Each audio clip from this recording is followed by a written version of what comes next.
여러분 한 주간 동안 평안하셨습니까? 성령 강림주일 예배를 하나님께 드리도록 하겠습니다. 먼저 평화의 인사를 나누시겠습니다. 앞뒤 자고 계신 분들과 주님의 사랑과 은혜가 함께 하시길 바랍니다. 그렇게 인사 나누시겠습니다. 각 가정에 계시는 성도들도 주님의 사랑과 은혜가 함께 하시기를 바랍니다. 감사합니다. 왕이신 나의 하나님 함께 찬양하겠습니다.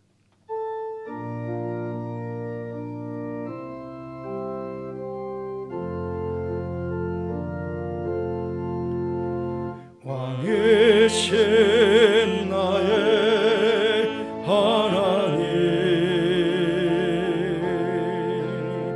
내가 주를 높이고 영원히 주의 이름을 송축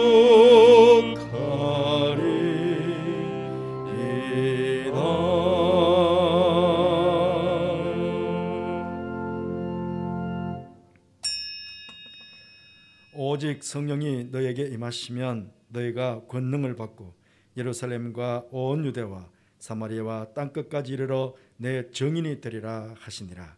하나님은 영이시니 예배하는 자가 영과 진리로 예배할지니라. 아멘. 이 시간은 참여도 시간입니다.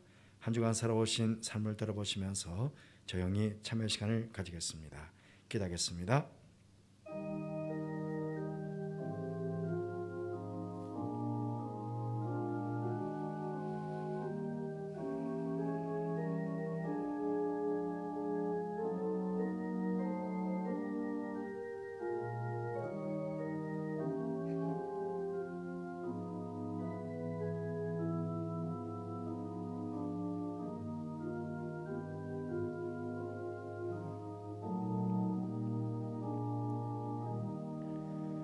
참여를 선독에 말씀하십니다. 여호와의 말씀이니라. 그날 그때에는 이스라엘의 죄악을 찾을지라도 없겠고 유다의 죄를 찾을지라도 찾아내지 못하리니 이는 내가 남긴 자를 용서할 것임이라.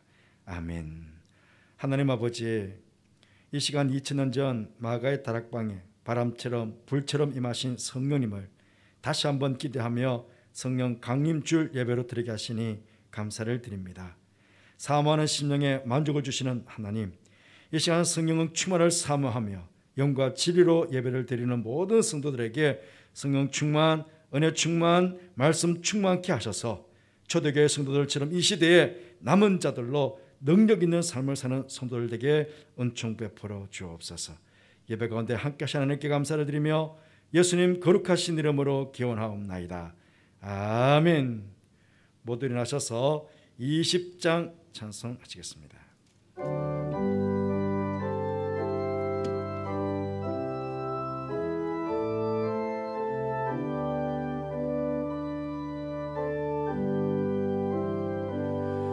큰 영광 중에 계신 주 나 찬송합니다. 영원히 계신 주 이름 나 찬송합니다. 한없이 크신 능력이 나 찬송합니다. 참되고 미쁜 그 언약 나 찬송합니다. 온 천지 창조하시던 그 말씀 힘이서 영원히 변치 않는 주 나 믿사옵니다.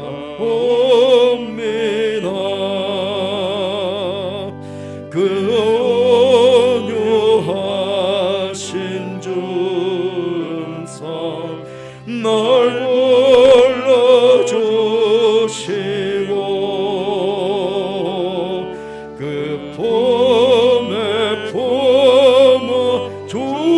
주시니 나 찬송합니다.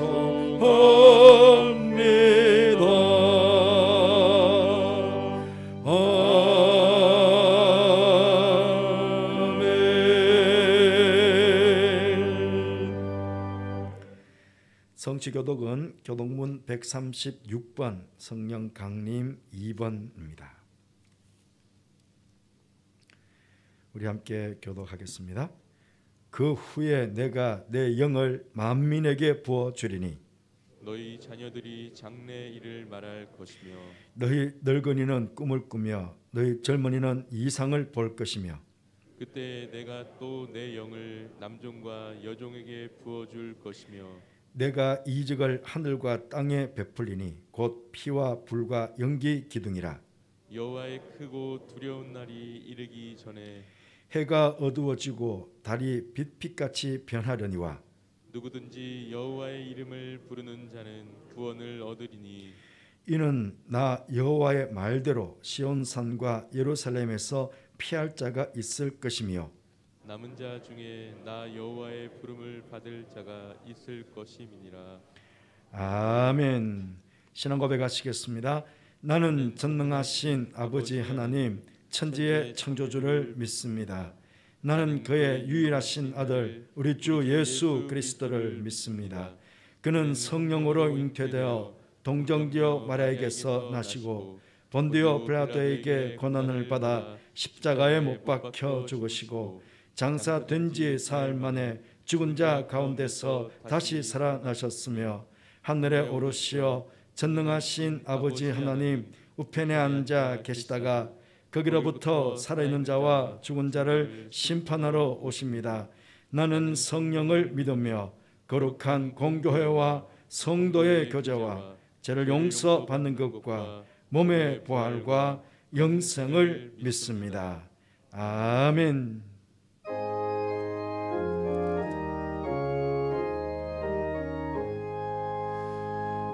만복의 근원 하나님 온 백성 찬송 드리고 저 천사여 찬송하세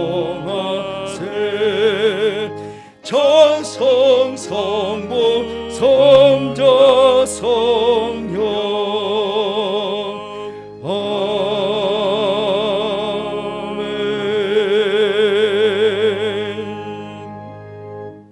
모두 자리에 앉으시기 바랍니다. 이 시간에는 계명재 전원님께서 기도 인도하시겠습니다.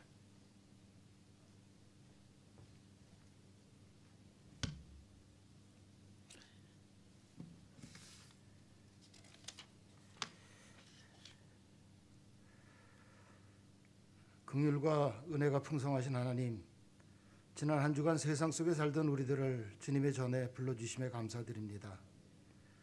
오늘은 예수님이 부활하신 후 오순절에 예루살렘에 모인 자들에게 성령이 강림하여 복음의 불길이 타오른 것을 기념하는 성령 강림 주일입니다. 주님의 십자가와 구원의 역사에 감사드립니다. 우리가 부르심 받은 일에 합당하게 행하여 모든 겸손과 온유로 오래 참고 사랑 가운데 서로 용납하고 평안에 매는 줄로 성령이 하나 되게 하신 것을 힘써 지키게 하여 주시옵소서. 우리는 살면서 크고 작은 시련과 고난을 겪습니다.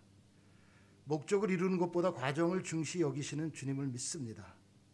모든 일이 하나님의 섭리임을 깨닫고 성령의 인도하심에 따라 주님을 체험하고 그 섭리를 증거하는 자들이 되게 하여 주시옵소서. 코로나로 인한 사회적 거리두기로 우리의 일상과 예배가 자유롭지 못한 지 벌써 15개월이 돼갑니다. 비대면 예배가 익숙해져 가고 있습니다. 인간은 편안한 것에 적응하고 익숙해지는 습성을 가지고 있습니다. 서구의 교회들이 물질의 풍요와 타락으로 교회를 멀리에 쇠퇴했듯이 코로나로 인해 한국 교회가, 아니 우리가 시험에 들까 걱정이 됩니다. 힘들고 어려울수록 교회 중심, 말씀 중심의 삶을 살게 하여 주시옵소서.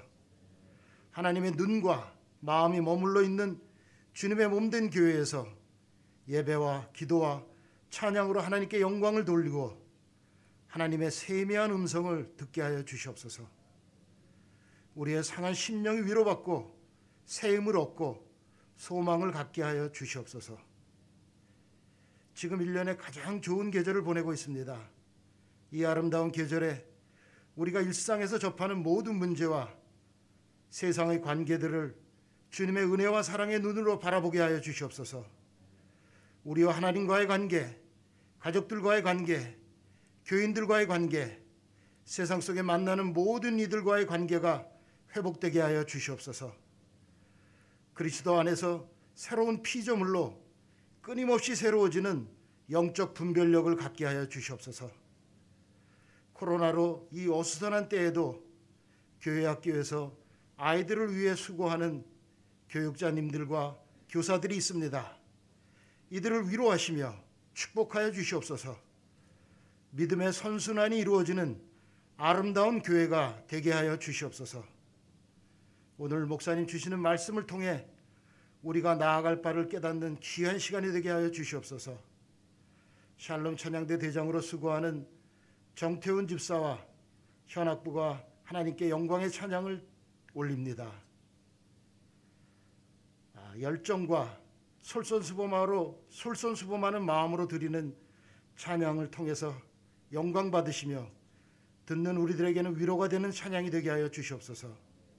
이 모든 말씀 우리 주 예수 그리스도 이름으로 기도드립니다. 아멘.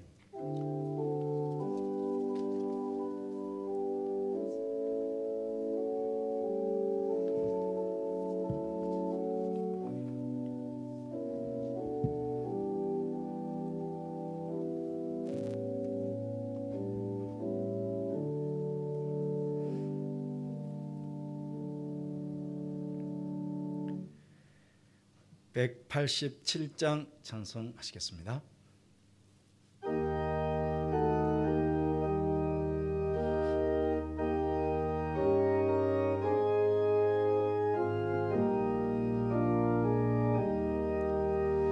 비둘기 같이 온유한 은혜의 성령 오셔서 거친 마음으로 만지사 위로와 평화 주소서.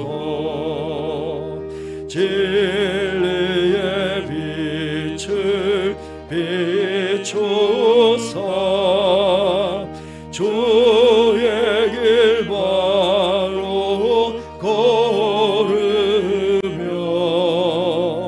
주님을 옆에 모시고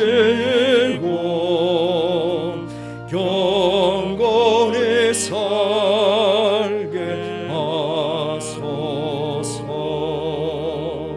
주님과 동행하면서 거룩한 길로 행하며 진리의 예수 붙잡고 길 잃지 않게 하소서. 연약한 나를 도우사 하나님 나라 이르러 주님의 품에 안기는 영원한 안식 주소서. 아멘. 하나님 말씀은 구약 사무엘상 10장 5절에서 7절까지 말씀입니다. 사무엘상 10장 5절에서 7절까지 말씀 제가 봉독하겠습니다. 그 후에 네가 하나님의 산에 이르리니 그곳에는 블레셋 사람들의 영문이 있느니라. 네가 그리로 가서 그 성읍으로 들어갈 때에 선지자의 무리가 산당에서부터 비파와 소고와 저와 수금을 앞세우고 예언하며 내려오는 것을 만날 것이요 내게는 여호와의 영이 크게 임하리니 너도 그들과 함께 예언을 하고 변하여 새 사람이 되리라. 이 징조가 내게 임하거든 너는 기회를 따라 행하라. 하나님이 너와 함께 하시느니라. 아멘. 이 시간에는 샬롬 찬양대 대장이신 정태훈 지사님께서 찬양해 주시겠습니다.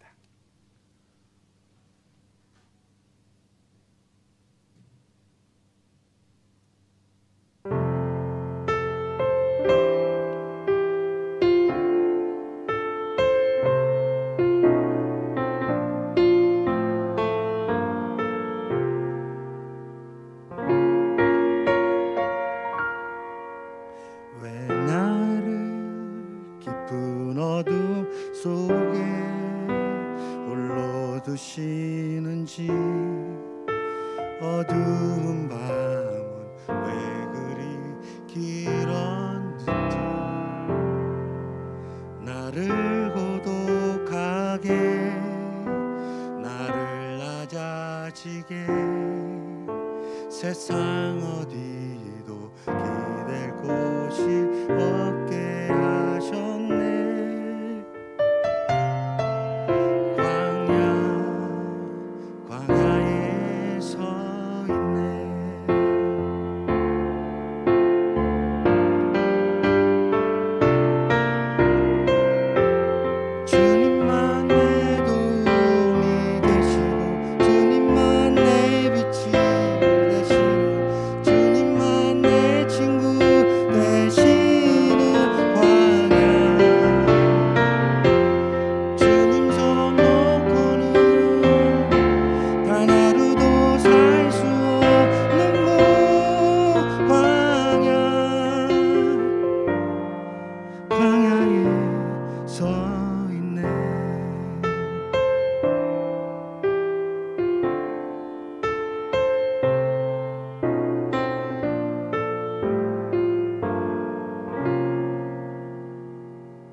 두시는지 어두운 밤은 왜 그리 길었는지 나를 고독하게 나를 낮아지게 세상 어디도 기댈 곳이 없게 하셨네.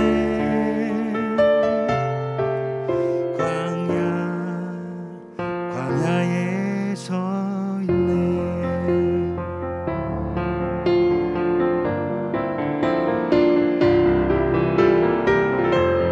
주님만 내 도움이 되시고 주님만 내 빛이 되시고 주님만 내 친구 되시는 광야 주님 손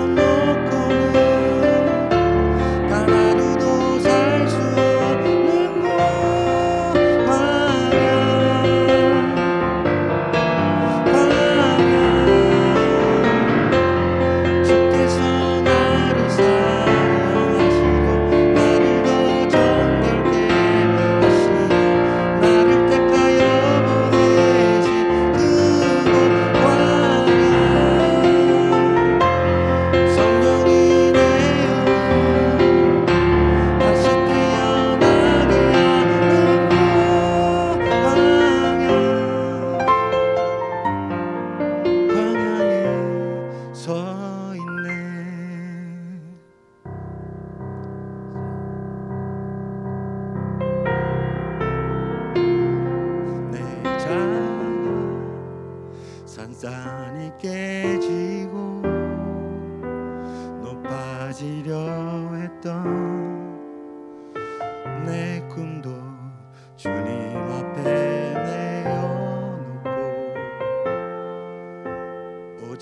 주님 뜻만 이루어지기를 나를 통해 주님만 드러나시기를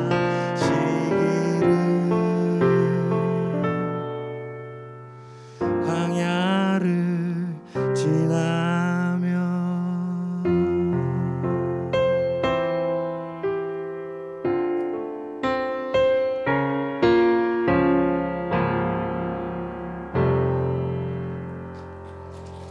아멘. 감사합니다. 예, 대장님이 되셔서 어깨 무거운 짐이 계셔서 아마 다른 대원들도 아마 기회가 있었겠지만 특히 대장님께서 아마 그 짐을 지시고 이 특성을 하신 것 같아요. 그런데 특성을 준비하시는 분들마다 찬양이 참 은혜스럽죠. 얼마나 감사한지 모르겠어요. 이 광야를 지나면 저도 한번 악보를 얻어야 될 것 같아요. 찬양해 주셔서 진심으로 감사드립니다. 여러분 구약의 남은 자 사상을 잘 아실 것입니다. 참 구약 역사를 보면 암울한 시대가 많이 있었죠.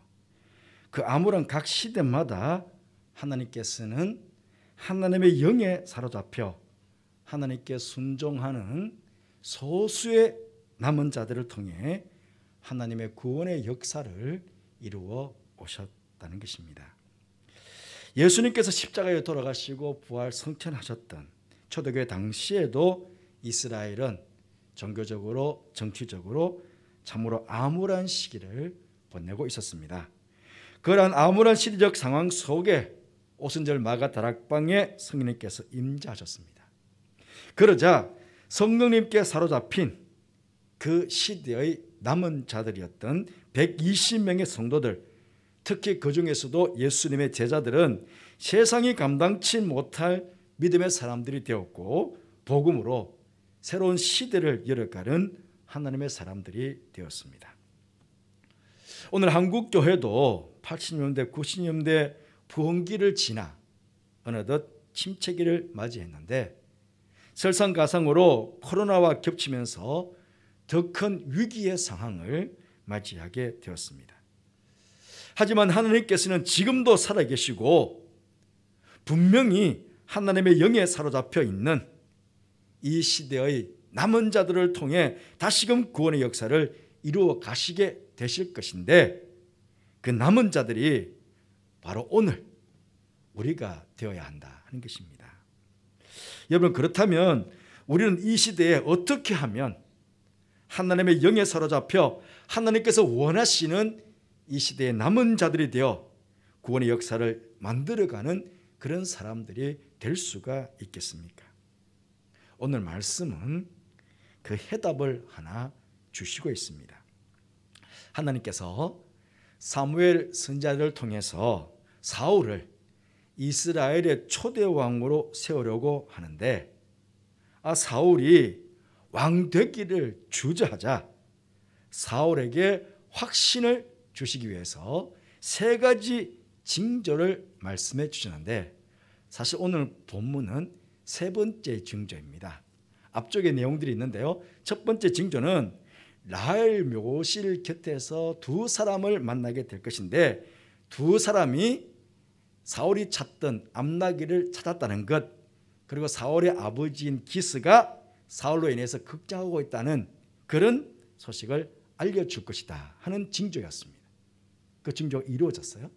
그 두 번째로는 다볼 상수리 밑에서 각각 염소 셋, 떡덩이 셋, 포도주 한 가죽 부대를 가지고 있는 세 사람을 만나게 될 텐데 그 세 사람이 떡덩이 둘을 내게 줄 것이다 라고 징조를 줬는데 그 징조가 이루어졌습니다. 그리고 오늘은 마지막 세 번째 징조입니다. 오늘 본문 말씀.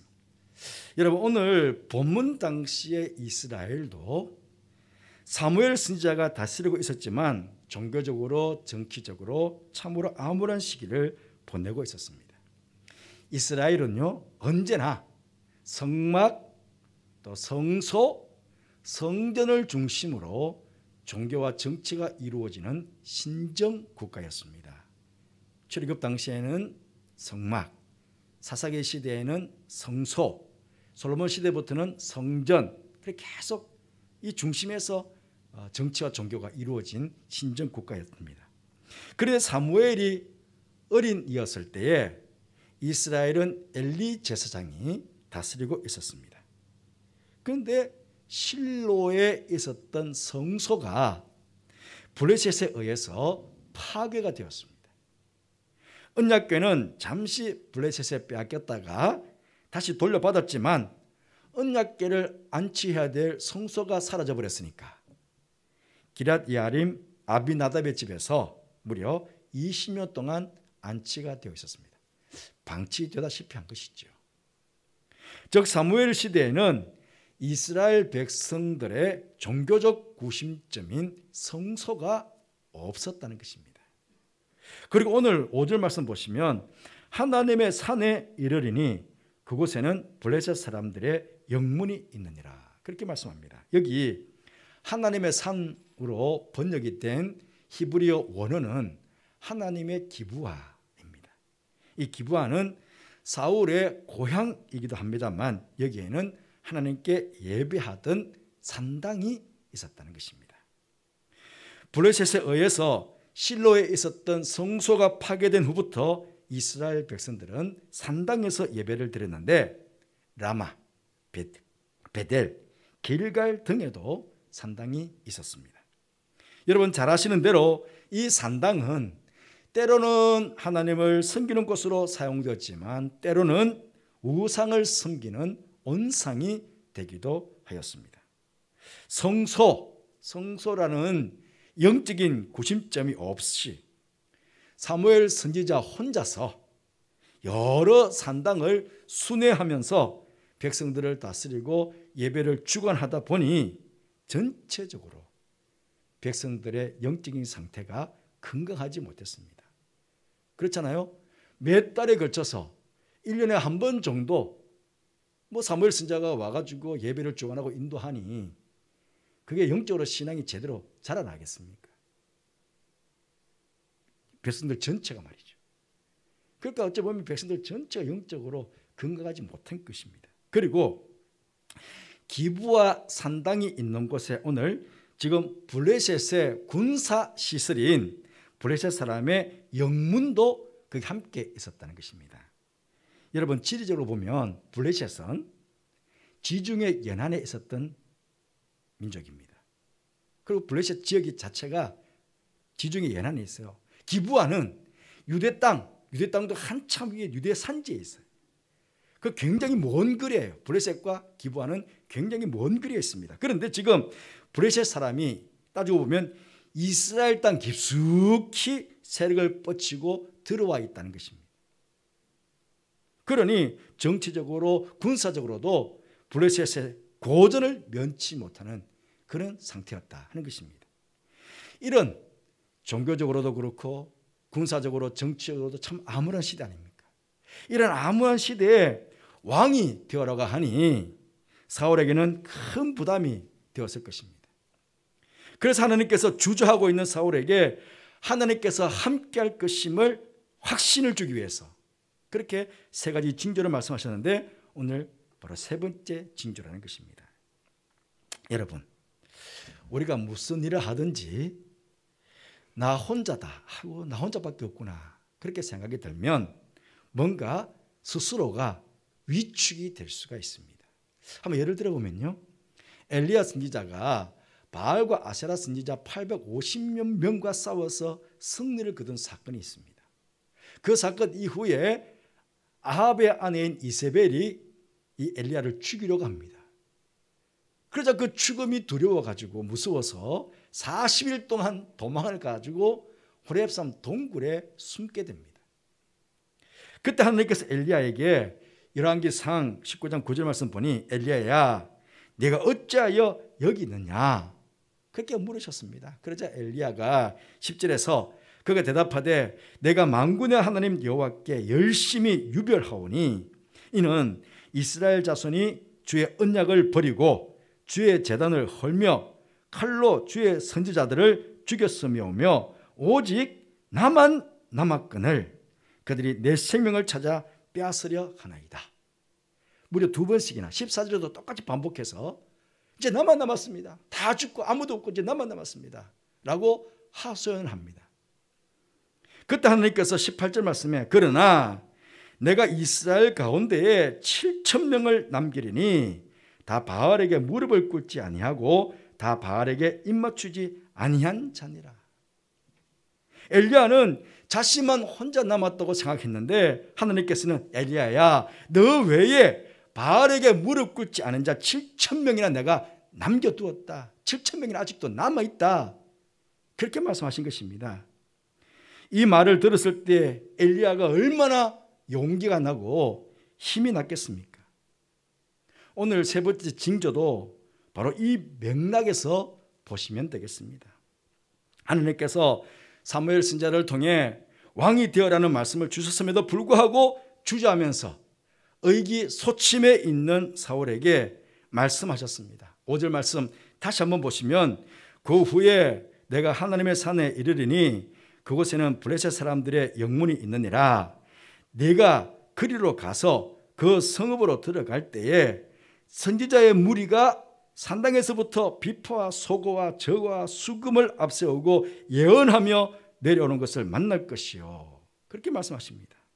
무슨 말씀입니까? 하나님이 아니라 다곤 신을 섬기는 블레셋 군사들이 눈을 부릅뜨고 군사의 전투기지인 영문에서 이스라엘 백성들을 내려다보고 있습니다. 그런 상황입니다.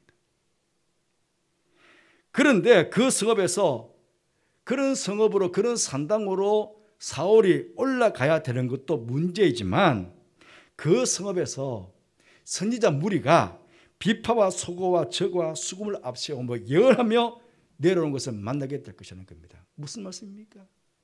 우리나라 말로 하면 북치고 장구치고 깽가리 치면서 하나님을 찬양하고 예배하면서 내려오는 모습을 보게 될 거라는 것입니다.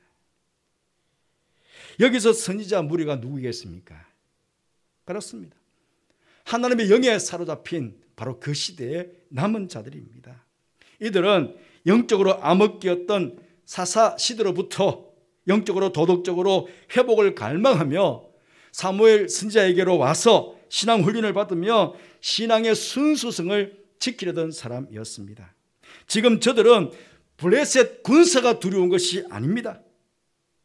블레셋 군사들이 지켜보고 있는 그 성읍에서 하나님께 예배드리고 비파 수구와 소금을 치면서 그렇게 하나님을 찬양하며 예언하며 행진하고 있는 것입니다. 아마 그 순간 사울은 그 사람들의 용기와 믿음을 보면서 깜짝 놀랐을 것입니다. 하나님께서 사울아, 너 혼자가 아니다. 이렇게 용기와 믿음을 가진 사람들이 이 땅에 아직도 저렇게 많이 남아있단다. 그렇게 지금 징조로 하나님께서 사울에게 보여주신 것입니다. 여러분, 하나님의 산과 브레셋의 영문, 브레셋 군사들의 전투 기조가 같은 장소에 있었습니다.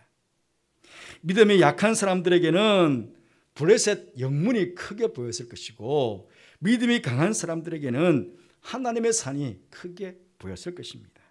그렇지 않겠습니까? 아마 아직 하나님의 영에 사로잡히지 못한 사울에게는 적군인 블레셋의 영문이 크게 보였을 것이고 선지자의 무리는 하나님의 산이 크게 보였을 것입니다. 그렇다면 똑같은 상황에서 어떻게 하면 우리가 선지자의 무리처럼 저렇게 하나님을 찬양하며 예배드릴 수가 있겠습니까? 우리가 어떻게 하면 선지자의 무리와 같이 세상을 두려워하지 않고 하나님을 경외하며 하나님을 두려워하며 이 시대의 남은 자들로 그렇게 이 땅을 살아갈 수가 있겠습니까? 정답이 하나 나와 있습니다. 바로 하나님의 산에서 하나님을 만나면 됩니다. 하나님을 만나면 하나님의 영이신 성령님께 사로잡히기만 한다면 선지자 무리처럼 담대하게 하나님을 찬양하며 예언하는 이 시대의 남은 자가 될 수 있습니다. 하나님께서는 선지자 무리의 징조를 보여주시면서 사울에게 말씀하셨습니다. 6절 말씀입니다. 내게는 여호와의 영이 크게 임하리니 너도 그들과 함께 예언하고 변하여 새 사람이 되리라. 여러분, 그렇습니다.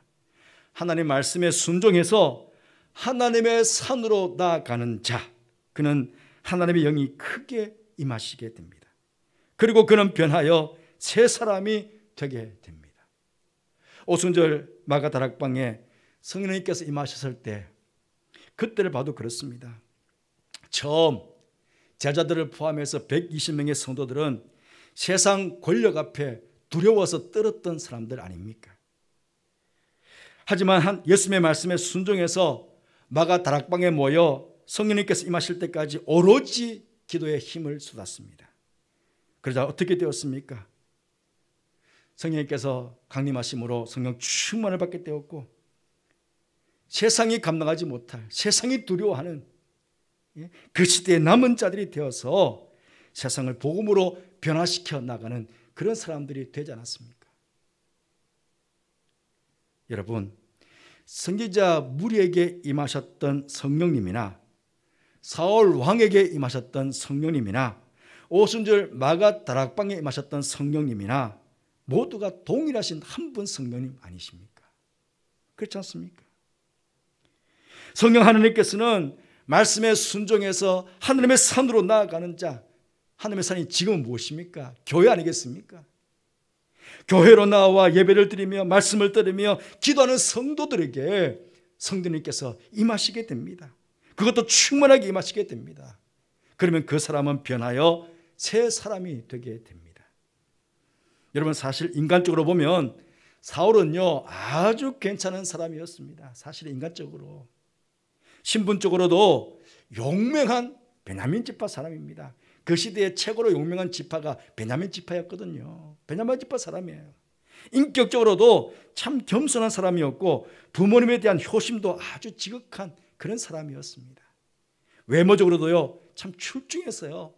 23절 말씀 보시면 그가 백성 중에 선이 다른 사람보다 어깨 위만큼 컸더라. 키도 크고 외모적으로는요 참 멋있었어요. 그래서 백성들이 다 좋아했어요.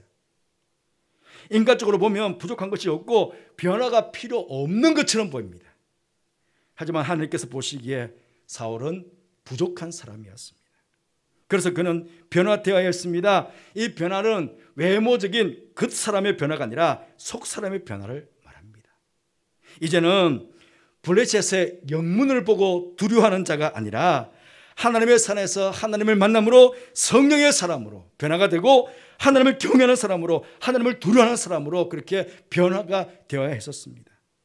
결과적으로 어떻게 되었습니까? 하나님의 영에 사로잡혔던 선지자 무리로부터 선한 영향력과 도전을 받은 것입니다. 그렇게 선한 영향력과 도전을 받은 사울은 하나님의 영이 크게 임하심으로 새 사람이 되었고 새 마음으로 이스라엘의 초대왕이 되어 초기 이스라엘 나라를 잘 다스리게 되었습니다. 사랑하는 성도 여러분, 만약에 여러분들이 그 현장에 계셨다면 여러분들은 하나님의 산이 크게 보였을까요? 블레셋 군사들의 영문이 크게 보였을 것일까요? 저는 여러분 모두 하나님의 산이 크게 보였을 것이라고 저는 믿습니다. 여러분, 영적인 침체기를 겪고 있는 우리 한국교회는 아직도 희망이 있습니다. 왜냐하면 하나님께서 우리 한국 땅에 아직도 선지자 무리와 같은 이런 남은 자들을 많이 남겨두셨기 때문에 그렇습니다. 아직도 우리 한국교회, 우리 교회를 포함해서 한국교회와 수많은 성도들은 성령님의 이끄심에 순종하며 그 성령님에 붙잡혀서 주일마다 이처럼 주 앞에 나와 간절한 마음으로 예배를 드리고 새벽마다 제단에서 기도하는 성도들이 있습니다. 어떤 교회는 목요일, 어떤 교회는 금요일마다 기도를 통해서 하나님께 부르짖는 그런 성도들이 아직도 남은 자들이 이 땅에는 수많은 사람들이 있습니다. 이런 남은 자들이 아직도 많이 있는데 어떻게 하나님께서 그냥 한국교회가 침체가 되도록 내버려 두시겠습니까? 그 당시 선지자 무리들은 몰랐을 것입니다. 자신들이 하나님께서 한 나라의 왕을 세우시는 그 일에 자신들을 선한 도구로 사용했다는 그 사실을 이 선지자 무리들은 몰랐을 것입니다.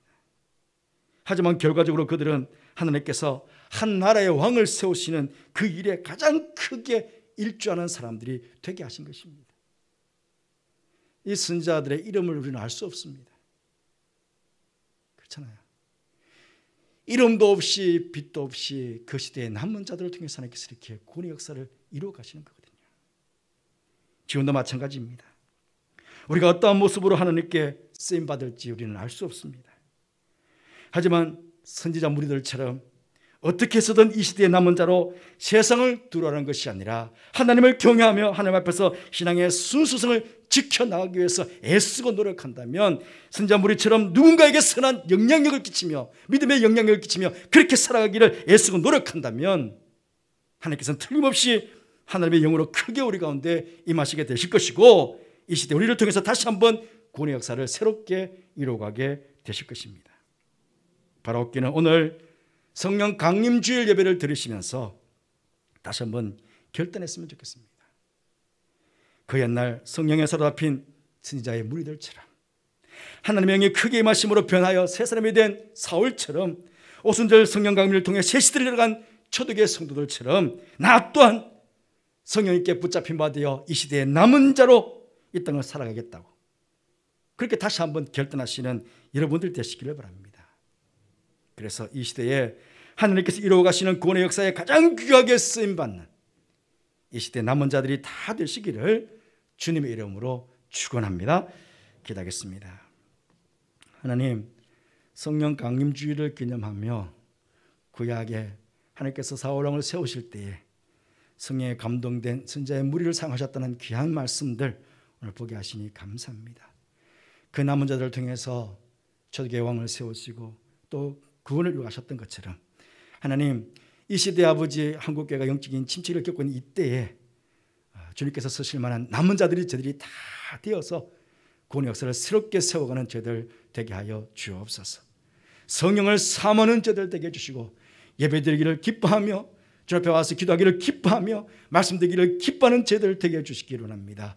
예배를 통해 기도를 통해 말씀을 통해서 성령 충만을 받게 해주시고 성령에 사로잡혀 이 시대 남은 자로 살아가는 우리 모든 영천의 가족들 성도들 되게 하여 주옵소서. 함께 하시기에 감사를 드리며 예수님 이름으로 기도드리옵나이다. 아멘. 183장 찬송하시겠습니다.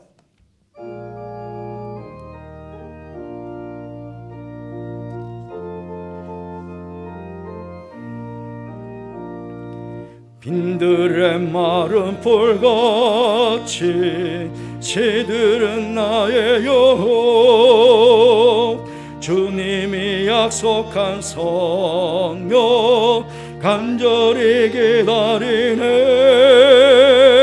가물은 메마른 땅에 담비를 내리시듯 성령의 담비를 부어 새 생명 주옵소서. 반가운 빗소리 들려 산천이 춤을 추네 봄비로 내리는 성령 내게도 주옵소서. 가물어 메마른 땅에 담비를 내리시듯 성령의 담비를 부어 새 생명 주옵소서. 절 따라 우러를 내려 초목이 무성하니 갈급한 내 심령 위에 성령을 부소서. 가물어 메마른 땅에 담비를 내리시듯 성령의 담비를 부어 새 생명 주옵소서. 참되신 사랑의 언약 어길 수 있사오랴. 오늘의 흡족한 은혜 주실 줄 믿습니다. 가물어 메마른 땅에 담비를 내리시듯 성령의 담비를 부어 새 생명 주옵소서. 아멘.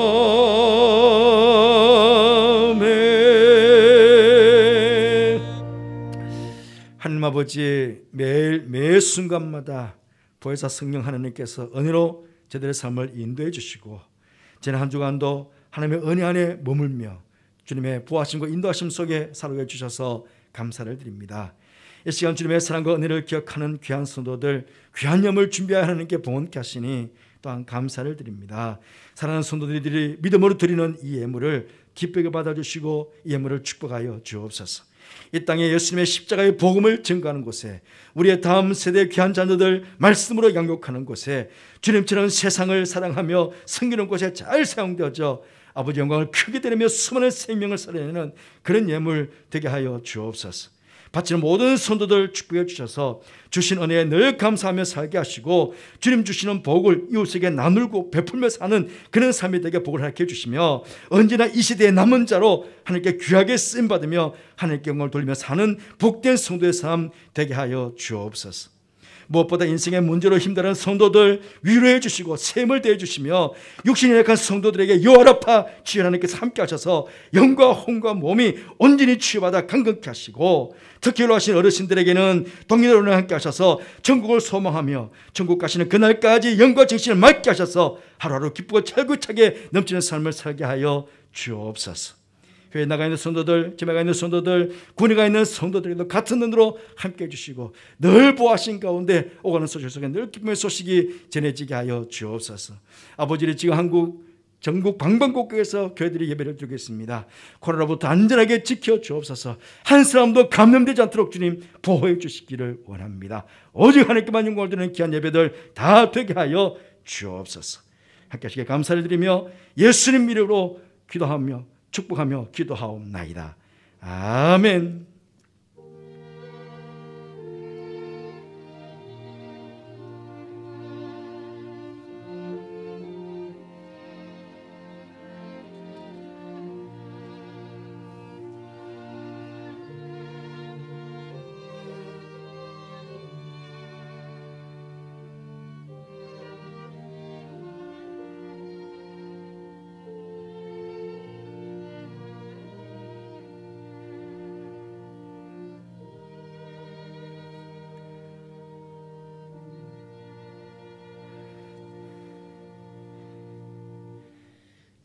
이 시간에는 지난 염천가족 주일 때 했었어야 되는데 교회 행사가 있고 해서 준비한 것 오늘 여러분에게 보여드리겠습니다. 우리 교육부서에서 여러분들에게 준비한 자그마한 영상입니다. 한 3분 정도 되는데 보고 예배를 이어가도록 하겠습니다.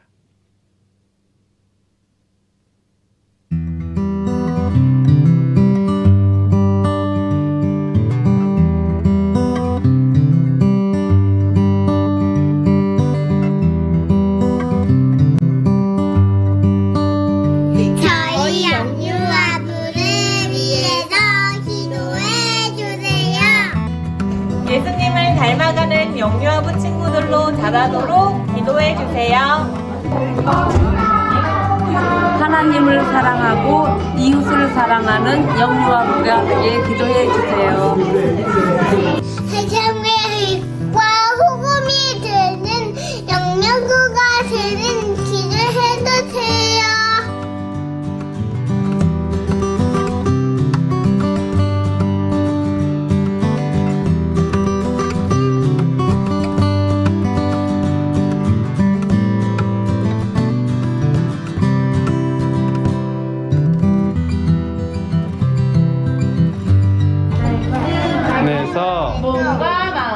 몸과 마음이 건강한 어린이 하나님을 기쁘시게 하는 자녀로 성장하는 어린이 말씀을 기억하고 지키는 어린이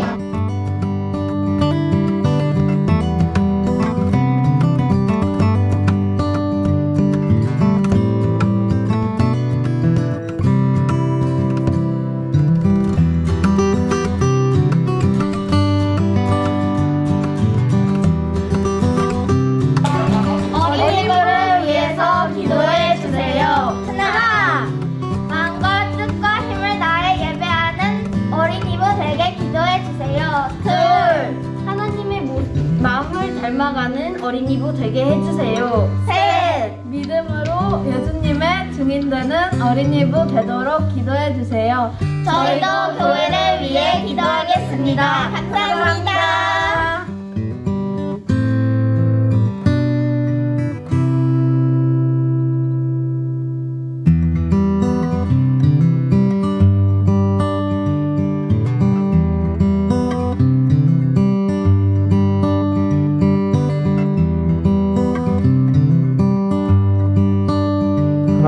살아있는 예배, 성령님이 뜨겁게 역사하시는 예배로 하나님께 영광 돌리며 중고등부의 아름다운 부흥이 일어날 수 있도록 기도해주세요. 중요한 청소년 시기에 하나님이 주시는 비전을 잘 찾아 하나님과 함께 걸어가며 그 꿈을 이루어 갈 수 있도록 기도해주세요. 셋, 서로 기도해주고 격려하며 하나님의 사랑을 함께 나누는 공동체, 또 그 사랑을 세상에 잘 전하는 중고등부가 될 수 있도록 기도해주세요.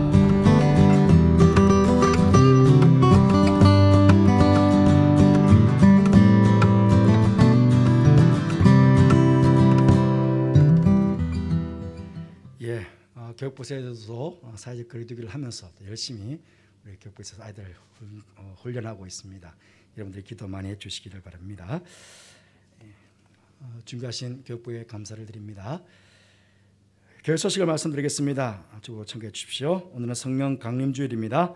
초대교회 성도들처럼 늘 성령 충만하셔서 세상에 선한 영향력을 끼치며 살아가는 성도들 되시기를 바랍니다.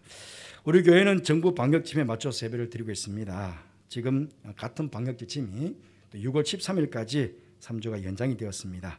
그래서 현 방역지침대로 예배를 계속 드리게 될 것입니다. 혹 변경사항이 있으면 별도로 공지해 드리도록 그렇게 하겠습니다. 지난 주 중에도 수요일, 금요일까지 지금 우리 교회가 방역지침 어기고 있다고 관계기관에 주위에 있는 분들이 아마 민원을 낸 것 같아요. 그래서 다시 또 공무원들이 연락이 왔습니다. 사진도 찍고 또 명단도 보내고 그렇게 했는데요. 아마 오늘 또 누군가 지켜보고 있을 것 같아요. 예배 마치고 나가실 때에 가급적이면 방역지침을 잘 준수하시고 집으로 가주시면 감사하겠습니다. 다음 주일에는 캐나다 큰빛교회 원로 목사님이신 임현수 목사님께서 오셔서 말씀 전해주십니다. 제가 3년 전 노예원 수련회 때 캐나다 가서 이 큰빛교회에서 말씀을 전했습니다. 그리고 2년 전에는 또 큰빛교회 담임 목사님이신 노희성 목사님 우리 교회 오셔서 또 1, 2부 말씀 또 전해주셨습니다. 이 임현수 목사님께서는 여러분 잘 아시는 대로 북한 선교를 참 많이 하셨죠. 2015년인가요? 갑자기 북한에 억류되어 가지고 무기징역형을 받았어요. 그런데 31개월쯤 억류되었다가 아주 좀 갑작스럽게 풀려나서 그렇게 나오시게 되었습니다. 6월 호국 보훈의 달에 한번 모시고 싶었는데 6월 달에는 도저히 시간이 되지 않는다고 하셔서 보훈의 달 바로 앞주인 5월 마지막 주일 날 모시게 되었습니다. 아마 우리 성도들에게 유익한 북한 선교에 대한 설교 말씀이 될 것이라 생각되집니다. 관심을 꼭 가져주시기를 바랍니다. 코로나19 사태가 빨리 종식될 수 있도록 여러분 계속해서 기도해 주시기를 바랍니다. 교회 소식 이상입니다. 모두 일어나셔서 635장 주기도문 하시겠습니다.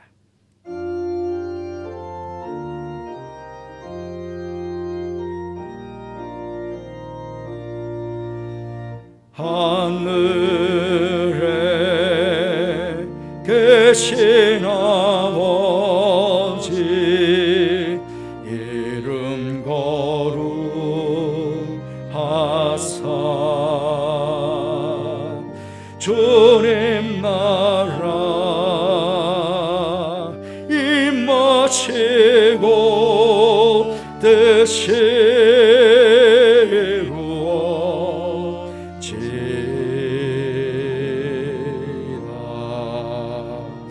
일용할 양식 주시고 우리들의 큰 죄 다 용서하옵시고 또 시험에 들게 마시고 악에서 구원하소서. 내게 주의 나라 주의 권세 주의 영광 영원히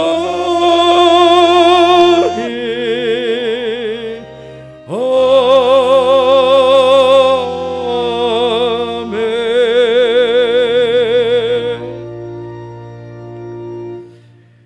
지금 우리 주님 예수 그리스도의 은혜와 하나님의 사랑과 성령의 교통하심이 성령 충만을 받아 이 시대의 남은 자로 하나님과 함께 구원의 역사를 새롭게 이루어갈 것을 마음으로 소원하고 결단하며 예배를 드린 모든 성도들 위해, 가정 위해, 자녀들 위해 하시는 모든 일 위해, 교육관에서 말씀을 받고 있는 우리 다음 세대 귀한 자녀들과 이 아이들을 가르치는 선생님과 교육자들 위해 함께 하옵시기를 간절히 축원하옵나이다. 아멘.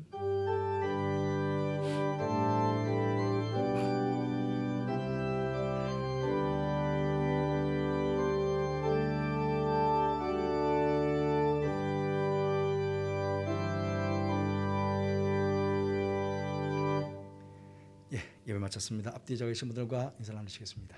한 주간 건강하시고 안전하시고 모두 평안하시길 바랍니다. 너의 가는 길에 주의 평강이 있으리. 청하겠습니다.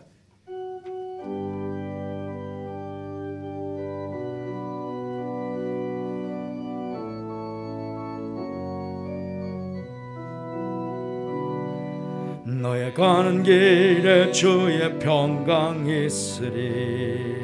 평강의 왕 함께 가시니 너의 걸음 주 인도하시리. 주의 강한 손 너를 이끄시리. 너의 가는 길에 주의 축복이 있으리. 영광의 주 함께 가시니 내가 밟는 모든 땅 주님 다스리리.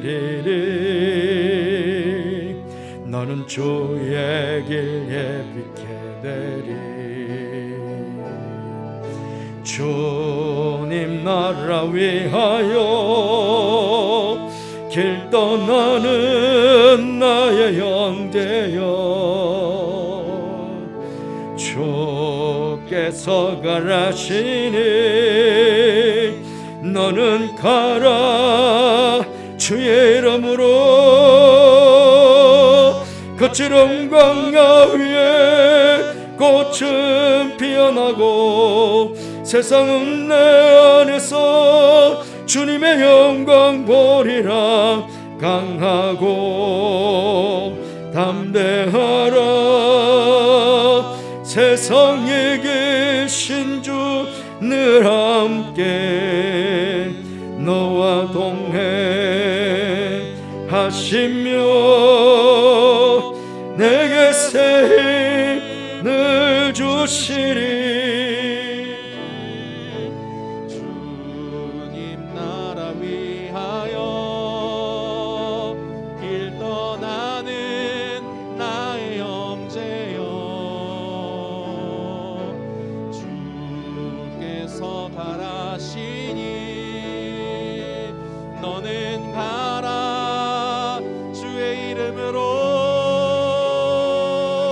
거칠은 광야 위에 꽃은 피어나고 세상은